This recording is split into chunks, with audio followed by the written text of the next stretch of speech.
नमस्कार दोस्तों, आज के इस सेशन में हम बात करेंगे स्पीच के बारे में। ये शब्द आपने कई बार सुना होगा, स्कूल्स में, कॉलेजेस में, पॉलिटिक्स में भी, लेकिन आज हम इसे एक्टिंग के कॉन्टेक्स्ट में डिस्कस करेंगे।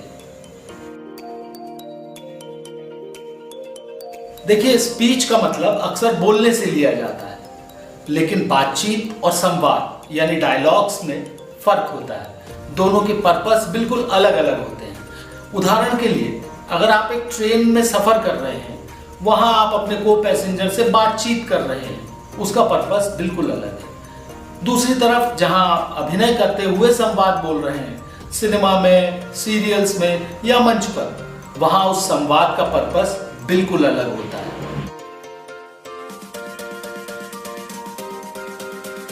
जब एक्टर के लिए हम स्पीच शब्द का यूज करते हैं, तब वो सिर्फ बोलना नहीं रह जाता, उसमें कई इंपॉर्टेंट बातें आती हैं। इन सारी बातों के बारे में हम बात करेंगे। इन्हें कैसे प्रैक्टिस करना है, इसे भी जानने की कोशिश करेंगे। आइए सबसे पहले जानते हैं कि स्पीच शब्द कहां से आया है, यानी कि इसका ओरिजिन क्या है। आपने इंडियन एस्थेटिक्स में भरत मुनि के नाट्य शास्त्र के विषय में सुना होगा।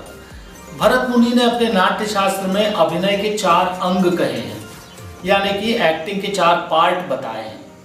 आंगिक अभिनय, वाचिक अभिनय, सात्विक अभिनय, आहार्य अभिनय।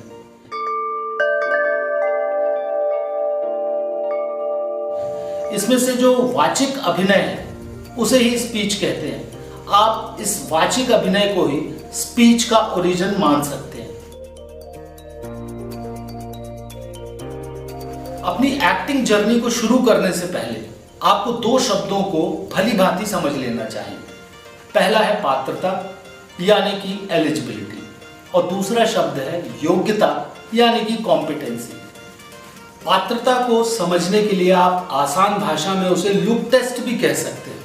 जान पहचान, किसी विशेष परिवार से होना या किसी चरित्र विशेष की तरह दिखना, यह भी आपकी पात्रता हो सकती है। फॉर एग्जाम्पल, आपके पापा के पास एक हार्ले डेविडसन मोटरसाइकिल है और आपने किसी तरह लाइसेंस भी प्राप्त कर लिया है। ये मोटरसाइकिल चलाने की पात्रता होगी जो आपके पास है, लेकिन उस मोटरसाइकिल को आप कितने अच्छे से चला पाएंगे, ये पात्रता तय नहीं करती। तो क्या तय करता है? योग्यता या कॉम्पिटेंसी इस बात को तय करती है कि आप उस मोटरसाइकिल को कितने अच्छे तरीके से चला पाएंगे। कई बार पात्रता को ही योग्यता मान लेने से बड़ी समस्या होती है। आपको शुरुआत में काम भी मिल जाएगा, पर बड़े लंबे समय और अलग अलग कैरेक्टर करने के लिए आप में योग्यता या कॉम्पिटेंसी का होना बहुत जरूरी है। स्पीच किसी भी एक्टर के लिए बहुत इंपॉर्टेंट योग्यता या कॉम्पिटेंसी है, जिसके बारे में आज हम यहां बात करने वाले हैं।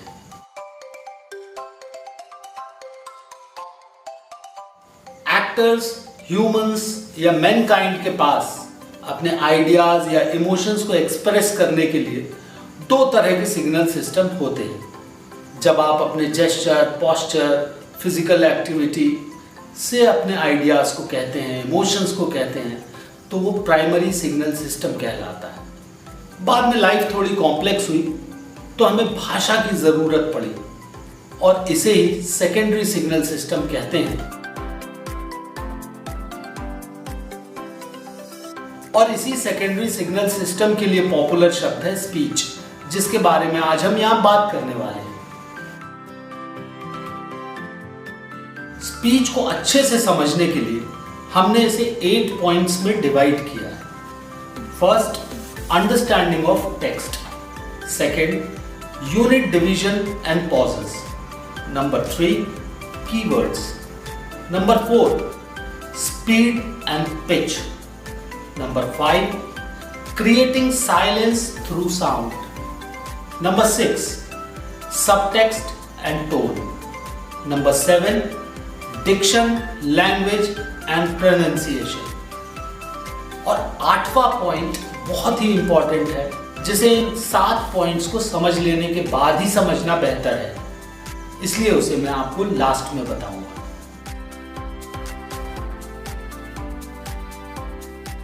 तो आइए सबसे पहले डिस्कस करते हैं point number 1, understanding of text. Actor जब भी कोई कैरेक्टर करने के लिए जाता है तो जो टेक्स्ट उसे मिलता है वो स्क्रिप्ट के फॉर्म में होता है। स्क्रिप्ट में होती है स्टोरी, स्टोरी में होते हैं सीन्स और सीन्स में होते हैं डायलॉग्स। इन्हीं स्टोरी, सीन्स और डायलॉग्स में होता है कैरेक्टर। थिएटर में आपको स्क्रिप्ट पहले मिलती है, आप उसे एक बार पढ़ते हैं, अपना रोल पता करते हैं और डायलॉग्स याद करना शुरू कर देते हैं। सिनेमा में आपको रोल पहले मिलता है, स्क्रिप्ट बाद में मिलती है, आप उसे एक बार पढ़ते हैं और अपने डायलॉग याद करना शुरू कर देते हैं। ये दोनों ही तरीके गलत हैं। थिएटर हो या सिनेमा, रोल पहले मिले या बाद में मिले, आपको अपनी स्क्रिप्ट को कई कई बार पढ़ना है और उसे अलग अलग लेवल पे समझने की कोशिश करना है।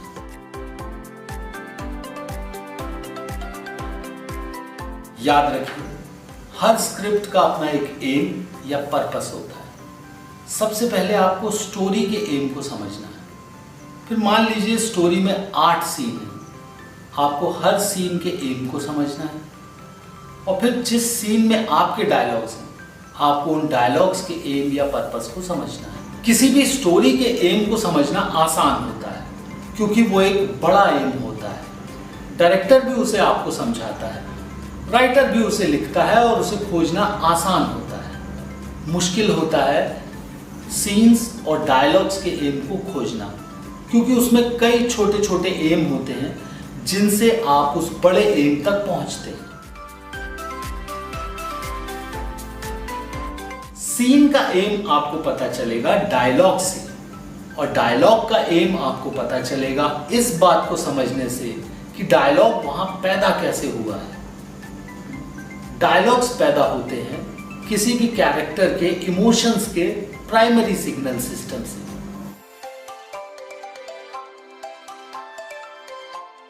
प्राइमरी सिग्नल सिस्टम को कैसे जाना जाए?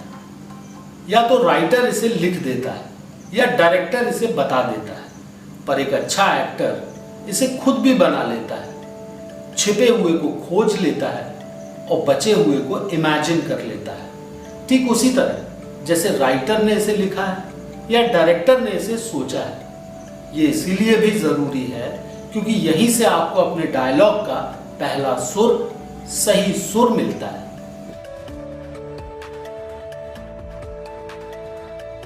तो प्राइमरी सिग्नल सिस्टम को जानने के लिए आप 5W याद रखिए। Who, what, where, when, whom। इन पांचों W से मिलकर बनता है H, यानी कि हाउ। यही हाउ आपका प्राइमरी सिग्नल सिस्टम है। मतलब कौन बोल रहा है, किससे बोल रहा है, कहां बोल रहा है, क्या बोल रहा है, कब बोल रहा है, इनसे मिलकर बनेगा कैसे बोलना है, और यही है आपका प्राइमरी सिग्नल सिस्टम।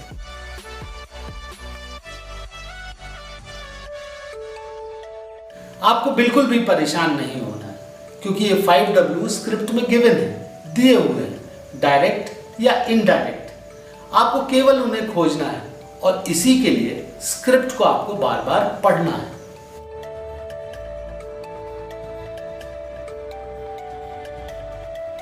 हिडन को खोजना एक बहुत ही मजेदार प्रोसेस है, खासकर एक एक्टर के लिए बिल्कुल पजल सॉल्व करने जितना मजेदार। एक बार आपने 5W समझ लिए, उससे आपको हाउ मिल जाएगा और यही हाउ आपका प्राइमरी सिग्नल सिस्टम है। इससे आप डायलॉग के एम को भी समझ जाएंगे और डायलॉग के एम को समझने से आप सीन के एम और उसके बाद एक बड़े एम, स्टोरी के एम तक भी पहुंच जाएंगे। तो किसी भी फिल्म या नाटक के एम को समझने के लिए आपको इन 5W को समझना बहुत ज़रूरी है।